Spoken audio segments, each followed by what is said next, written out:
It should have been the easiest thing for the President of the United States to release all the information, every single file, on behalf of these American women. You know, it seems as though Donald Trump had a very close personal relationship with Jeffrey Epstein, and that he had personally spent time with victims in the Epstein operation. And I think that this is just, I mean, it's horrifying. It's horrifying. You know it's bad for Trump when AOC and Marjorie Taylor Greene end up on the same side of an issue. These American women aren't rich, powerful elites. They do not have someone paying for their airline tickets or paying for their trips or paying for their expenses every time they try to do something to get this information out. These are your average Americans. And you want to know what the Epstein files represent? The cover-up represents to average Americans. It represents the failures of the federal government and Congress to the American people. Just a few days before Marjorie Taylor Greene is set to leave office, she does final sit down with the New York Times reporter. I say final because it turns out this reporter had been talking to Marjorie Taylor Greene for years. According to the reporter, the first time he spoke with Marjorie Taylor Greene was just after she was elected back in 2021. That time it was completely off the record. This reporter had many interviews with Marjorie Taylor Greene, and according to this latest interview, the final reason why Marjorie Taylor Greene decided to resign was Trump's reaction to when she talked about releasing the Epstein files. As we know, she, along with Thomas Massie and Ro Khanna, was standing with the victims and calling upon the release of the Epstein files, just like so many Democrats. Well, she was on the phone, on speaker, when she talked to Trump about this. And Trump, according to people who heard that call, said that they cannot be released because it was going to hurt friends of his. Friends of his, most likely also him, as we know so much has come out about him in the files. Very clearly, Trump trying to protect the people around him, himself as well, as we know is always about him. At the end of the day, would he ever do anything to protect a friend if it didn't also protect him? Well, Marjorie Taylor Greene also said that evidently one of the reasons why she was leaving too was what Trump said on the stage during the Charlie Kirk memorial. Erica Kirk had gone on stage and said that she decided to forgive the person who murdered Charlie Kirk. And Trump went on stage right after and said there's no way he would. He has hate in his heart and it will hate him forever.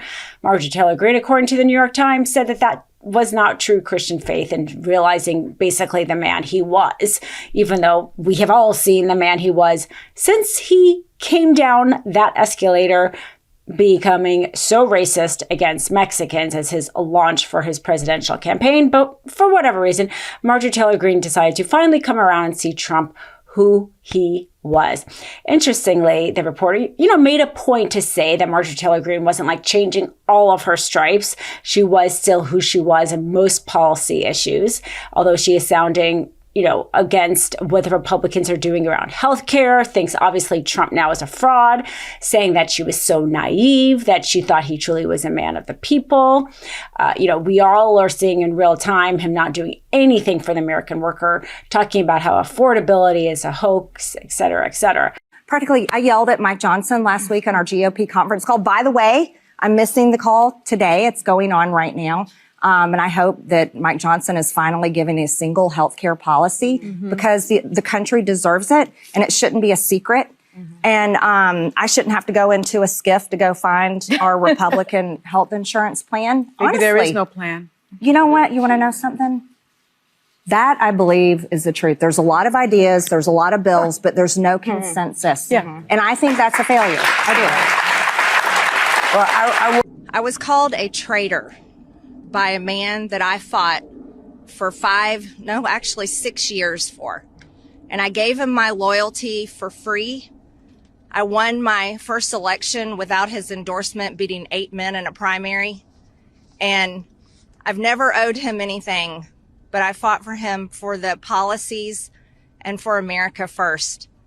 And he called me a traitor for standing with these women and refusing to take my name off the discharge petition. Let me tell you what a traitor is. A traitor is an American that serves foreign countries and themselves. A patriot is an American that serves the United States of America and Americans like the women standing behind me. So she dropped out. And then they talk about how brave she is. No, brave would be to stay. And, it's one of those things.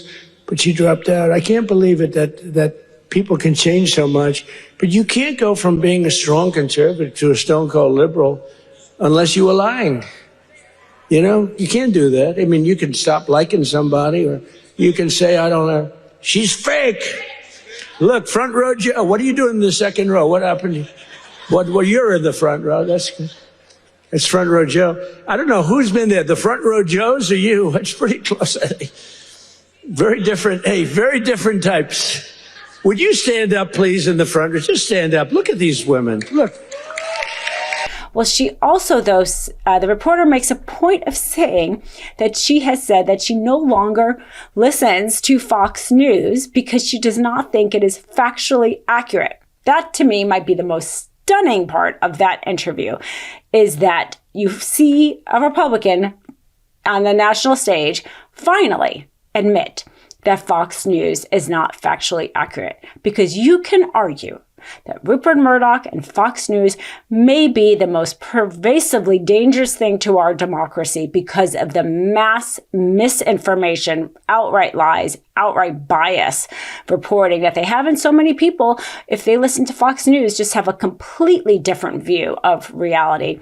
And interestingly, Marjorie Taylor Greene pointing that out. And, any cracks in MAGA is important. Interestingly, the article also points out that the White House says that Trump is still the leader of MAGA, which, with Trump, it's always interesting, his responses, because that article actually wasn't talking about who the new leader of MAGA was. It was just talking about why Marjorie Taylor Greene no longer believes in, frankly, the MAGA movement. She talks now instead about America First being a movement, a clear way of trying to start a new movement. I mean, clearly, Marjorie Taylor Greene is not out of politics. She's literally trying to create a new movement, whether or not she does it with Tucker Carlson, whether or not she does it with, Elon Musk's money that he had talked about, we'll see. But she's clearly talking about, but his response saying instead that he's still the leader shows that they realize that he is no longer the leader of MAGA and that MAGA itself is dying, because why would you have that as your response when that actually wasn't even the attack of it? Marjorie Taylor Greene is important for those of us who care about democracy, because every chip in that MAGA, every chip in Trump's leadership allows there to be breathing room for those of us who care so much about keeping a democracy in this country. And Trump trying to hold on to this idea of a leadership in a party, so tellingly that is his response to the New York Times article. More will be revealed, I'm sure, as Marjorie Taylor Greene continues to talk as she leaves office. President Trump posted yesterday that you are, quote, and I'm quoting him now, not America First or MAGA, and your, quote, new views are those of a very dumb person. That's the president of the United States speaking about you. What's your response to these latest attacks? Well, actually, Wolf, I feel very sorry for President Trump. I genuinely do. It has to be a hard place for someone that is constantly so hateful, and puts so much vitriol, name calling, and really tells lies about people in order to try to get his way or win some kind of fight. And I think that's exactly what's wrong in America today. That's what's wrong in this toxic political environment that has ripped our country apart. And I personally think that that's poor leadership from a president. It's a very bad demeanor, and Americans are very tired of it. Love this video? Support independent media and unlock exclusive content, ad-free videos, and custom emojis by becoming a paid member of our YouTube channel today. You can also gift memberships to others. Let's keep growing together.